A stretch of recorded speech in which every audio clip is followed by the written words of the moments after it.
Office সব ঠিক আছে তো? ঠিকই তো ছিল। আচ্ছা, ওই বাইরে গিয়ে দেখতো কে কে এলো। আসে দেখি লোকজন আছে। একজন আসেন নাকি? হ্যাঁ,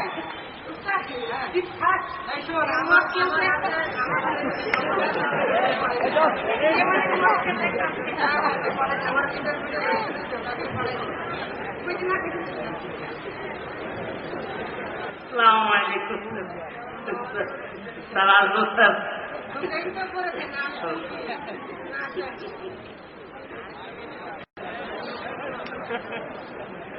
স্যার এ বলবো স্যার।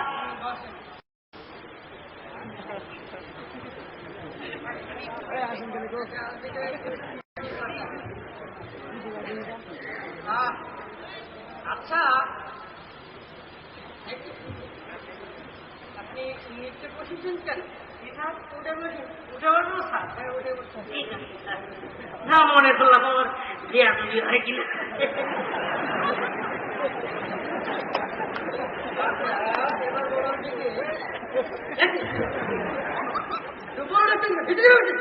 আপনি তো বললেন উপরে বসতে। স্যার আগেই ভালো ছিল।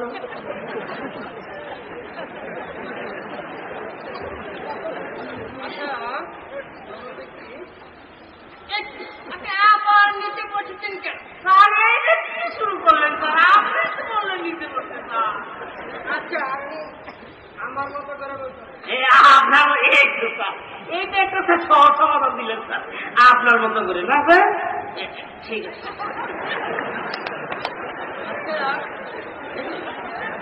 আমি পা তুলে বলছি।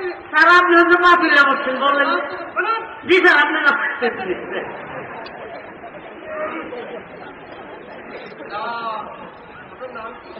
স্যার নাম কোনটা বলুন স্যার? আব্বা যেটা রাখছে সেটা না আম্মা যেটা রাখছে সেটা? জি স্যার।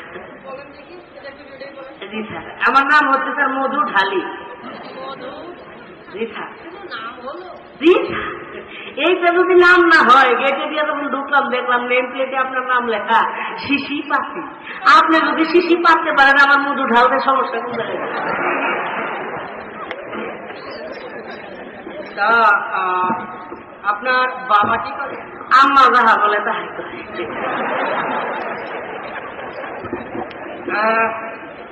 আপনার শিক্ষাগত যোগ্যতা? শিক্ষাগত স্যার এবার স্যার এসএসসিতে অনার্স চলতেছে। এসএসসিতে অনার্স চলতেছে?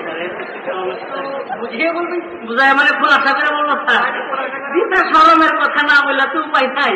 প্রথমবার যখন এসএসসি পরীক্ষা দিলাম সেইবার স্যার আপনাদের দোয়া ফেল করলাম স্যার। পরবর্তীতে স্যার আবার দিলাম। কবি বলেছে একবার না পারিলে দেখো শতবার। আমি স্যার এইবারও গতবারে ৪র্থবারের মতো পরীক্ষা দিলাম। আপনি তো জানেন অনার্স কোর্স ৪ বছরের, এই জন্য আমার এসএসসিতে অনার্স করতেছে। বুঝতে পেরেছি। তা কোন বিষয়ে পড়াশোনা করেছেন? আমি স্যার আপনি ধরেন sir all subject sir, Bangla, English, ইউলজি, zoology, mathematics, accounting, হিসাব বিজ্ঞান, ব্যবস্থাপনা, ম্যানেজমেন্ট। সব বিষয় জি স্যার। আচ্ছা, তো দেখা যাক এই অর্থনীতি। হ্যাঁ, অর্থনীতির উপর চলছে।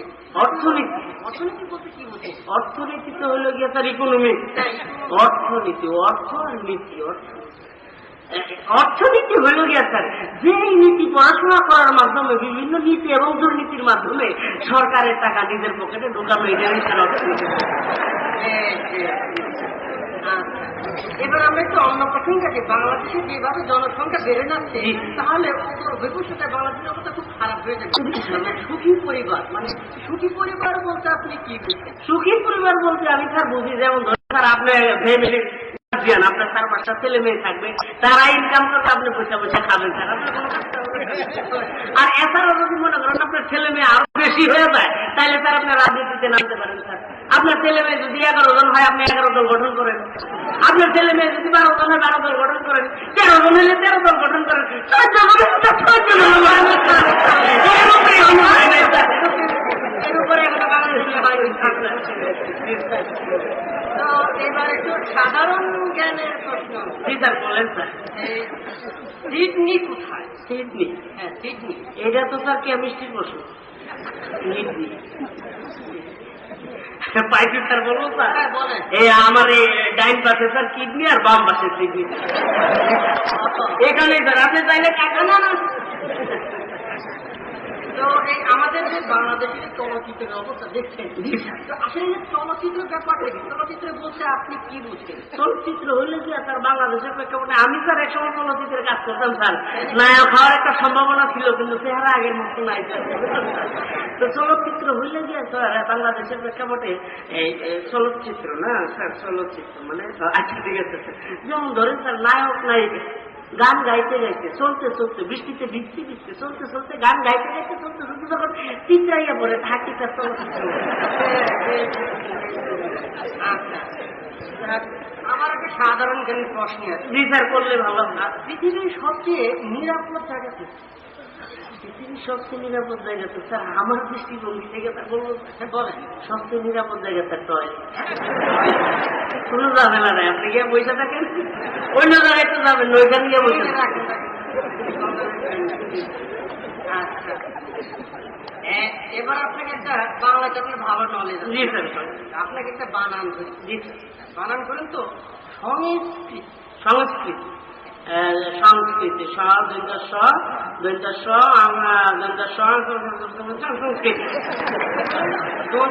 অন্যান্য এটাই স্যার মানে দৈন্ত সংস্কৃতি জি স্যার এটা আধুনিক সংস্কৃতি আমাদের সংস্কৃতিতে এরকম পেঁয়াজ দুধ রয়েছে জি স্যার এটা আপনি বুঝবেন না বানানটা একটু মানলাম